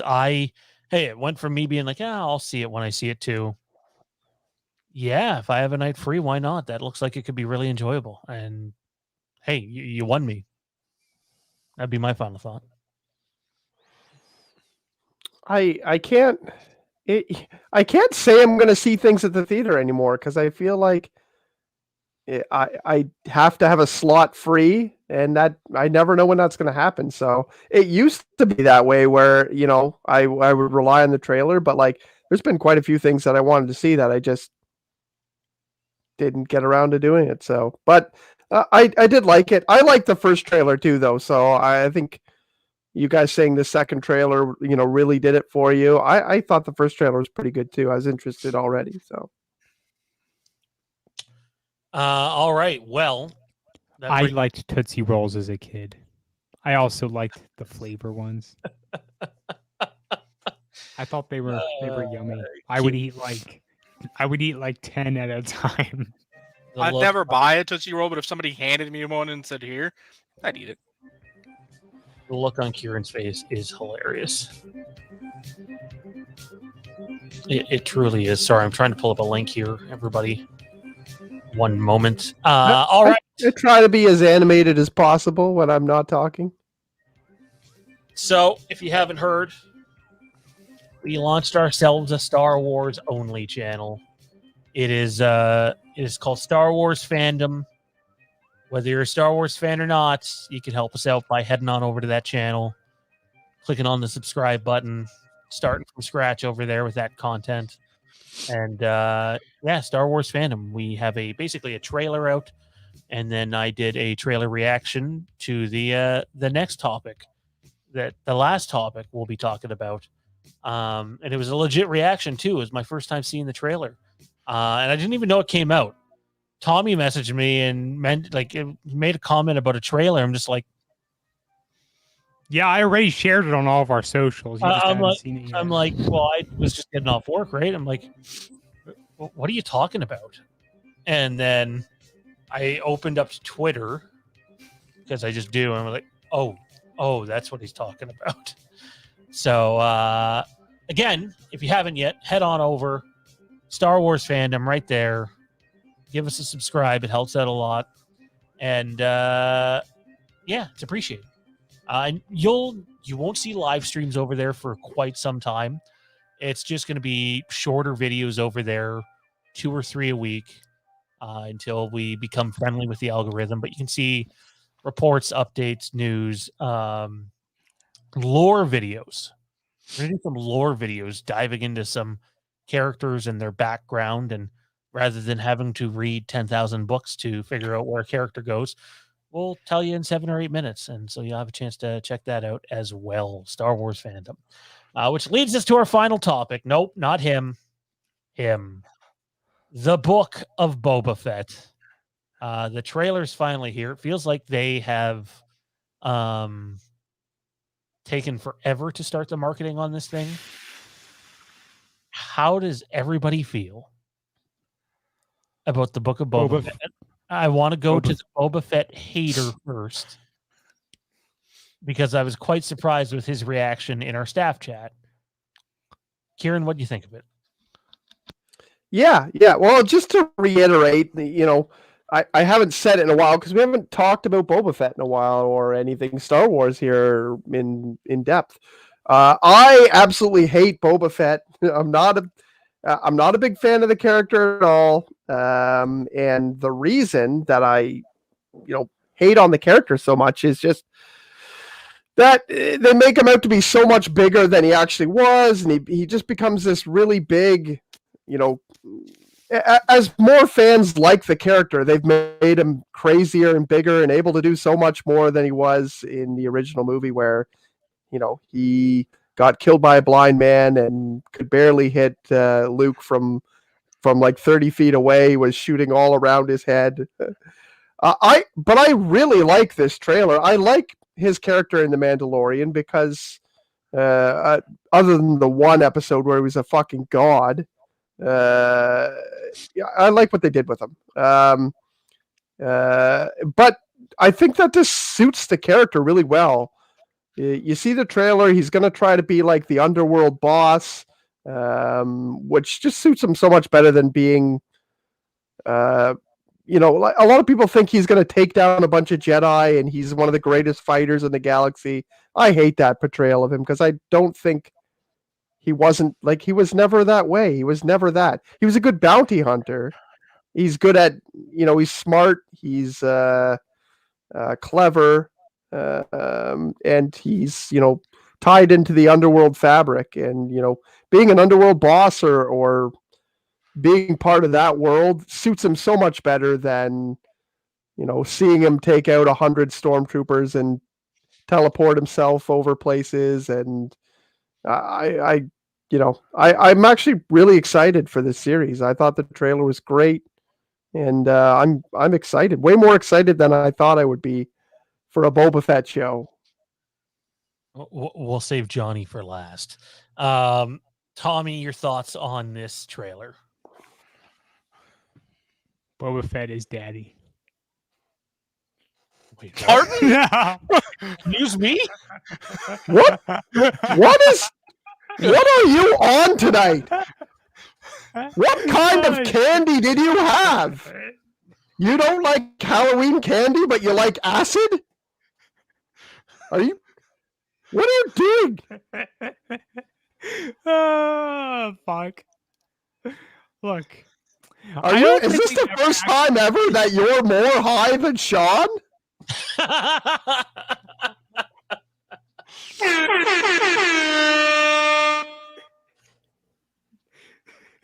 Bring him up to Canada and you just corrupt the guy and send him home. Don't you put that on me. You spent the most time with him. What's that supposed to mean? So, I think this is actually the first time we're ever seeing Boba Fett in like an underworld leadership position, right? And if it's not, it would be to like this degree. We've seen Boba as, like a Mandalorian leader in the old canon before it got wiped. He was basically Mandalore, if I remember correctly. But there were some issues with that, and we're not going to talk all about that. We'll do that in a lore video at some point. But this is like uncharted territory in a way, and it's very exciting. We're getting to see, some of that old charisma that's developed with the character over the decades, and we're seeing some familiar stuff too. It was basically made last season of Mandalorian. Like, hey, well, they didn't explicitly ever call him a Mandalorian, but they said, well, I have these connections, and some of those connections were derived from the old canon. No, they made him Mandalorian last season. They never explicitly called him a Mandalorian. He says that his father was. Yeah. Yeah, they basically that his father was a foundling taken in by, Jaster. But that's it. I mean, Boba obviously doesn't live by any strict observance of the code or whatever. But of course, another aspect of the Mandalorian is we see, hey, there are different observances of this, not just the orthodox observance that Din Djarin comes from. But mean beyond all of that, the Disney one where they can have anybody in the suit and just pay a voice actor half the cost? Because that wasn't the Mandalorian stuff before that. I'm not trying to be overly critical, but really that is why they did that. I mean, I've never said that I'm super for it. I kind of like the direction they've gone with it, but we think that part of this is going to be that over time he's going to loosen his observances, as we've seen in the season finale. Maybe time will Confirm tell. what it means to be an Ultimately, actual but Mandalorian. How do I put it this way? Them making Boba Fett a fucking actual Mandalorian is bullshit. Fucking bullshit. I thought this trailer was outside of the spider thing at the beginning, which is a nod to Return of the Jedi, but looks horrible. I thought this trailer was fucking brilliant. And it reminded me of one movie in particular. Or really, the movie? one movie trilogy. What was the movie? The Godfather trilogy. That's exactly the vibes that you get with the around the table stuff. I'm not the only one drawing this conclusion either. I'm not saying it's going to be the Godfather Part 2, so nobody say that I said that. I'm just wondering when you actually sat down and watched the Godfather trilogy. We talked about this on Wastelands. Well, I'd already seen the third one, I think, which was horrible. And The worst one? That's yeah. like only watching episode 1. I think it looks great, but I can tell you right now that like literally 90% of what you see is the first episode. Oh yeah, totally. And this is the way they market their shows: is you get the first episode, maybe 2, and then that's it. The rest will be completely new. So the first episode or 2, I think it looks great, and I'm excited for it. I'm not saying I'm excited for it on the level of Obi-Wan or Ahsoka or Mando season 3, but I'm excited for it. A comment I made to you, Sean, was that, this is a trailer. It says trailer. This feels like a teaser. And yeah, they didn't have to give everything away in the trailer. Amazing. That may just be my opinion, but also we just got, the whole movie thrown on a platter to us many times over with kills. So maybe that is part of it. Ultimately, Book of Boba Fett, right? Johnny, you didn't say anything, right? What do you have to say about this? No, boy. No, I mean, like, you think I'm going to go in one direction, but I'm really not. It's another direction. And it wasn't a trailer. It just like Tommy said, it was a teaser.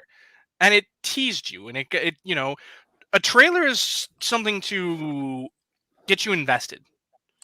This didn't do that because it didn't show you anything. Like, I'm not saying you want to give away the goat, because that's not what I'm saying. You shouldn't ever do that, but it didn't increase or decrease my level of interest. It was a push. Like, yes, aesthetically, it was amazing, and it was awesome, and I like the direction they're taking the story. But it did nothing for me because there was nothing to it. I didn't need this. This wasn't for me. This is for people who are new to this, who haven't watched The Mandalorian, who don't know the characters. This is going to get them into this, and it works for that. But for me, it did nothing. Now, that's where I differ. Like, yes, sure, it was good. Technically, it was good aesthetically. And I am hyped for the series.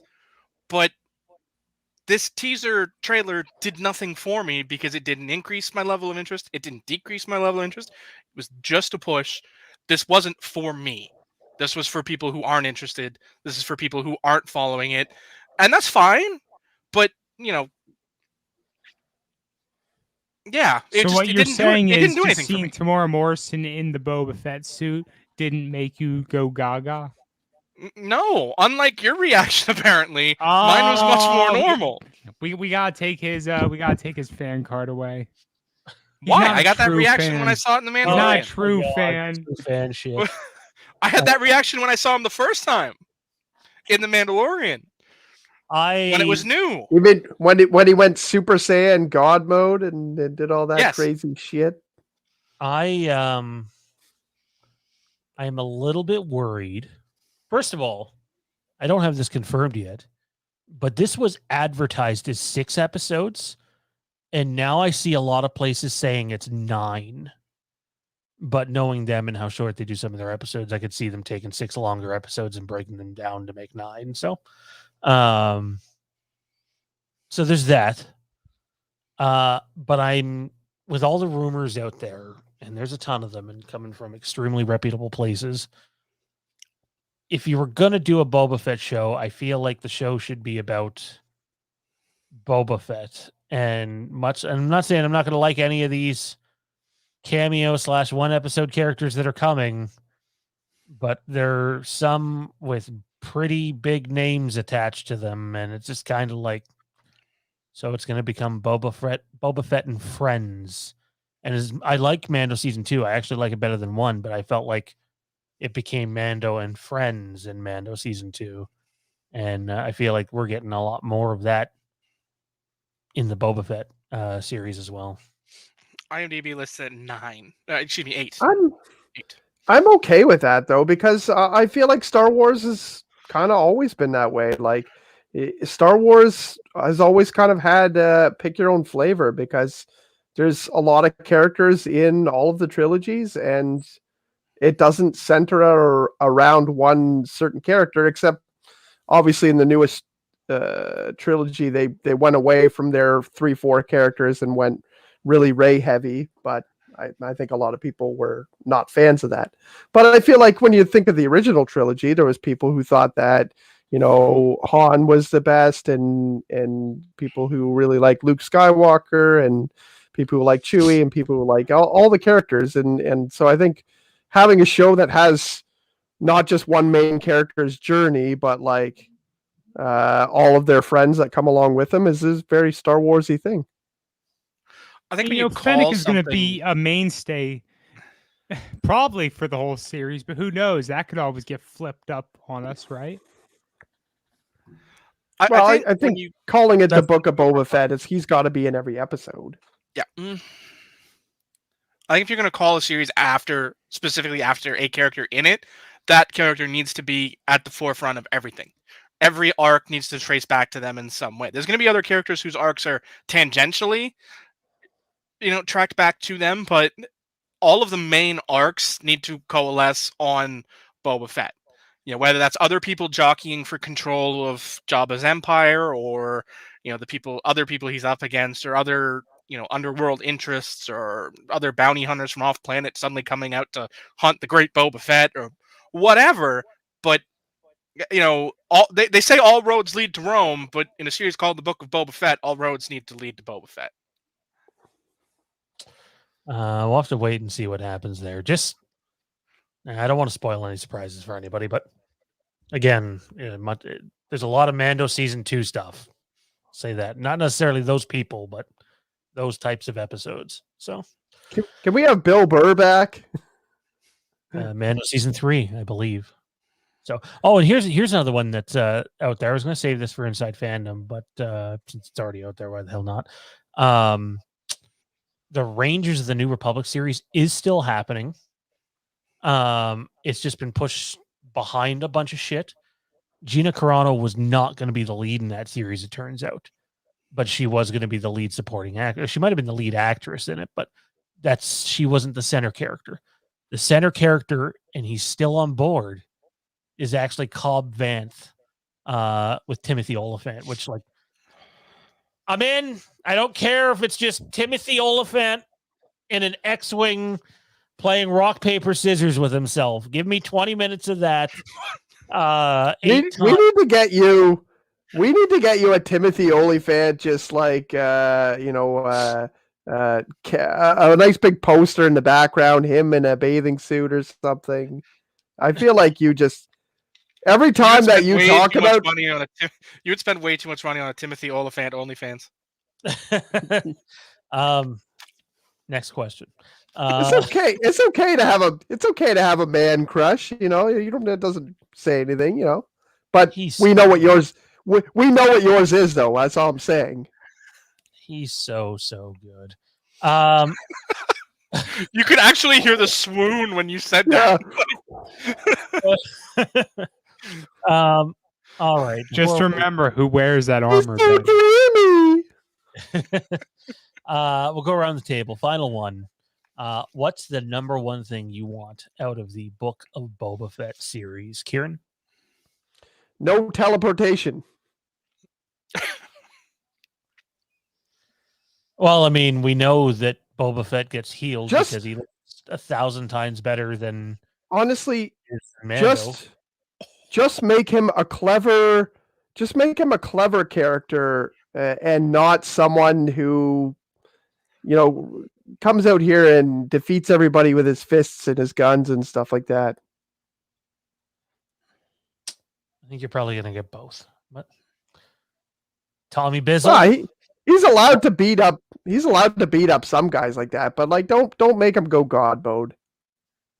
Oh my God, Mace Windu's alive! Oh my God, Boba Fett just killed Mace Windu. I'm totally up for that. By the way, just throwing it out there. You're okay with Boba Fett killing Mace Windu? Yeah, I would Oh totally my be God. for that. You're everything that's wrong with Star Wars. Mace Windu's killed his dad. I would like to see it, but I always like the idea of Mace Windu was going to come back alive, that he'd like just be kind of a prick and I mean, he was already a prick, but like, yeah, what are you talking about? He already was. Fall into the sort of thing and have him beat Obi-Wan. He fucked over the Jedi Council like no one else. Like like that guy was more Sith than Jedi. Go ahead. So I'm totally up for seeing, some characters return. There are any number of the, characters that were, in Jabba's circles we would like to see, and some others. That would be nice. Overall, though, I think what's most important to me for the sake of the, whatever we want to call it, the Filoni-verse, the Favreau-verse, all this Star Wars reboot it's been termed at times. Basically, they're retelling of Heir to the Empire and oh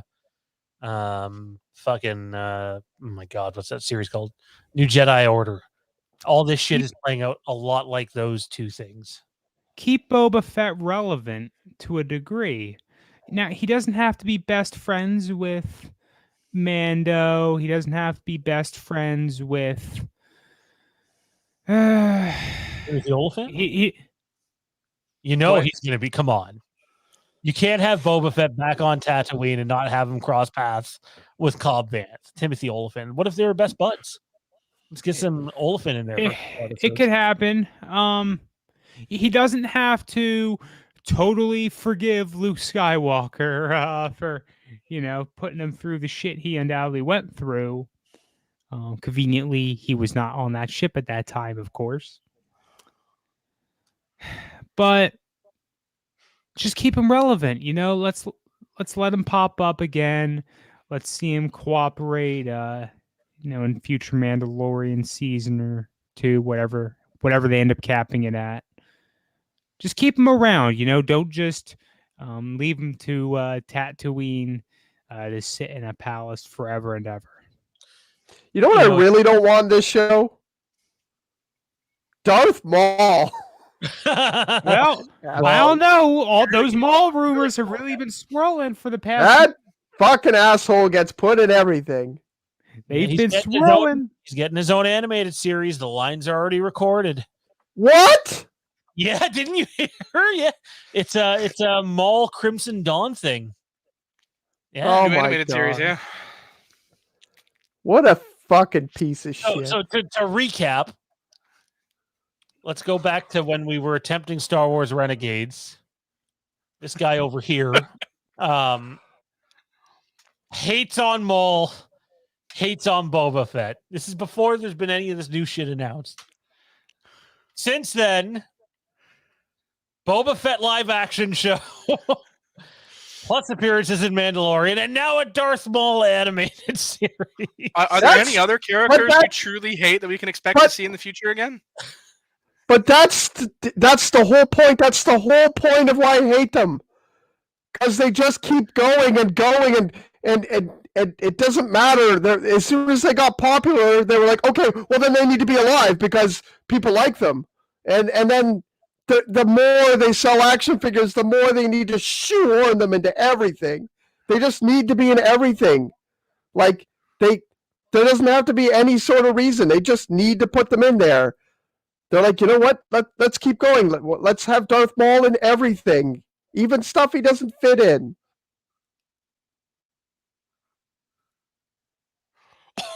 So what you're telling us is you don't like Darth Maul. They're bad. He's a bad character who they just made into more and more stuff. Sam Witwer does a good job with him. I can't wait to hear more Sam Witwer. Oh, by the way, Hayden Christensen's back too. Kieran, is there anybody else you know what else? I'm excited for Hayden Christensen to come back because I get to see his terrible acting again, and we got to talk about how bad it is. But what if he just blows your mind because it's not George Lucas directing? Oh, writing equally as important. I've seen him in other movies. He's not good in them either. He's not good in any of his movies. He's a bad actor. That's why he got kicked out of Hollywood. But you keep watching the movies. He didn't walk away from Hollywood. People stopped putting him in movies. But you keep watching his movies. People keep saying, oh, well, he had a kid. So he had a kid like 5 years after. He didn't have a kid and then leave movies. He wasn't casted in a single movie for like 4 years. And then he had a kid. You know what's crazy? Having kids takes some time, right? Like maybe he had a little bit of a hard time. So we know he didn't walk away. He didn't walk away. He got the fucking boot. So we know he's in Kenobi and playing a significant role. We know he's in Ahsoka, probably just a one-off episode.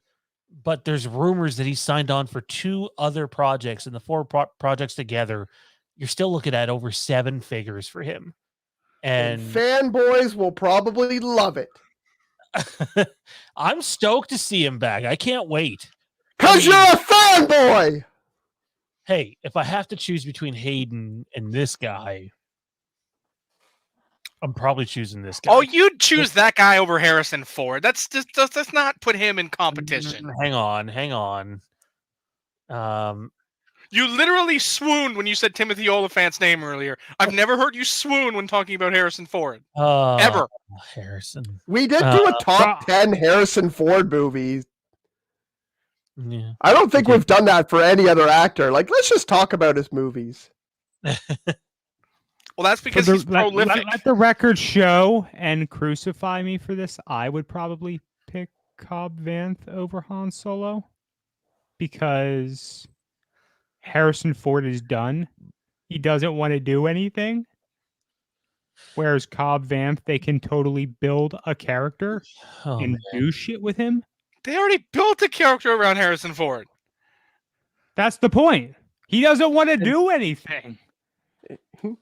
He doesn't want to get injured by more set pieces.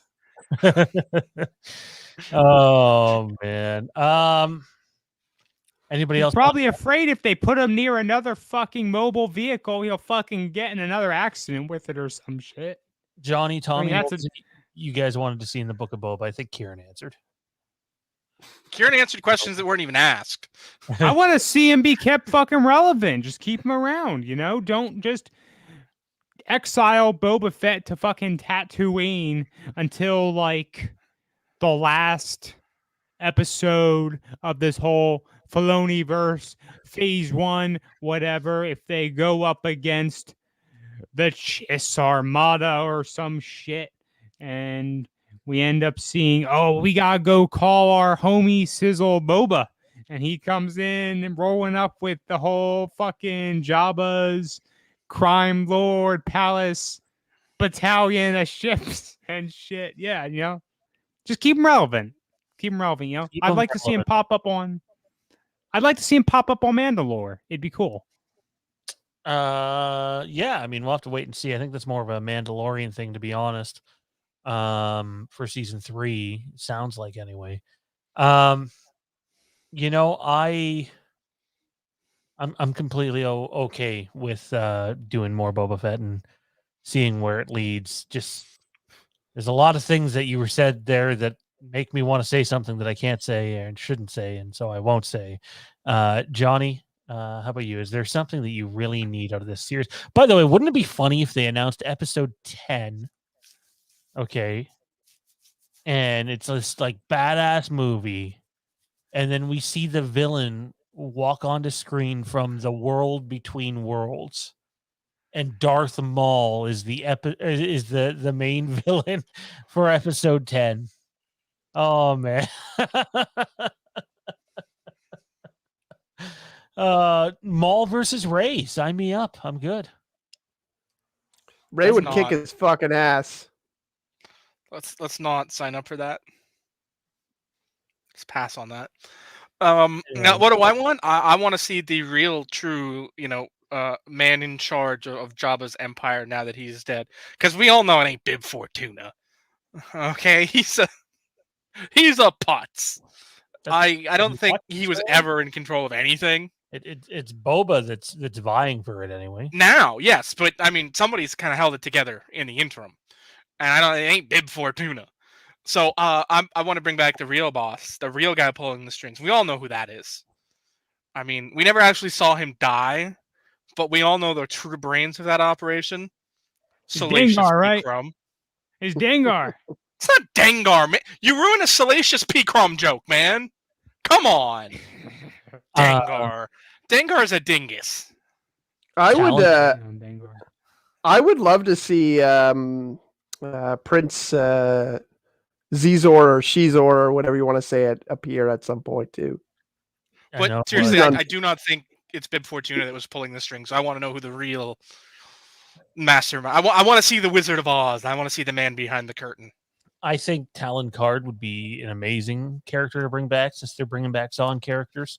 But I don't know if he'll ever come back just because it feels like the Carl Weathers character is very similar to Talon Card.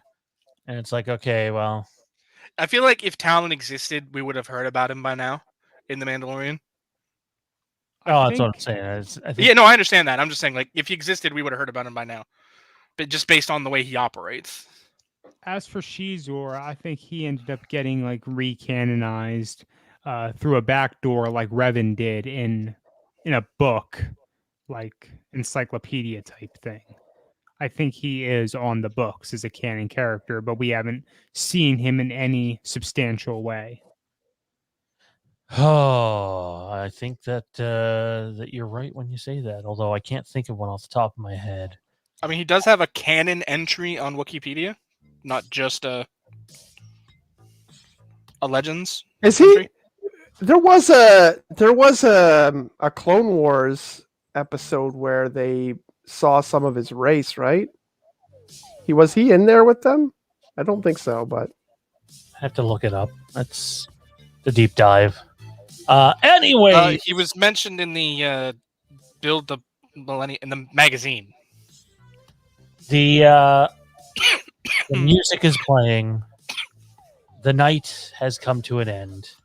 Everything from Braden Timmons to the Haddonfield Nightmare, Halloween Kills, Morbius, Spider-Man, the Book of Boba Fett, our Star Wars fandom YouTube channel, which you can go and subscribe to now. It'd be appreciated. Timothy Oliphant and Halloween candy. It's been a fun one. Kieran, where can everybody find you at, good sir? Probably plotting and swearing and screaming around my house after all this revelation of all the shitty Star Wars we're going to get. Oh, man. Tommy B, how about you, man? You can find me contemplating my existence in dread on Facebook, Twitter, and Instagram at TommyB1650. Well, that was upbeat. Johnny? I'm sure man.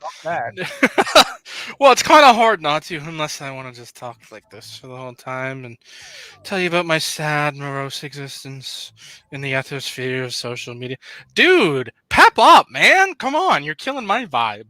That's right. I said bye. His social media. He's coming down from his LSD trip that he was having there earlier. So it's social media. It's a sad place. You can find me on Facebook, Twitter, Instagram, all those places. The Inside Handoff and Rose Before Pros. Good shit. Good shit. Don't forget tomorrow, the Phantom Empire show at noon. That's right.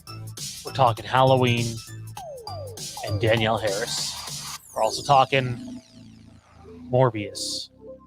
And we'll have to wait and see what the third topic will be. I'm sure more news will be out in the morning. You can check us out, Twitter and Instagram at Phantom Empire Now. Facebook's the Phantom Empire Den. Be sure to click the like button and hit subscribe. Leave a comment. What's your favorite Halloween candy? What's your favorite Timothy Olyphant project? What's your favorite Timothy Olyphant pose? What's your favorite Timothy Olyphant socks? We want to know all of it.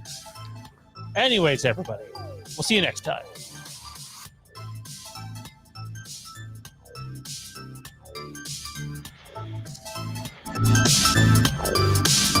Sean keeps thinking about Timothy Olyphant. He's going to need a sock later.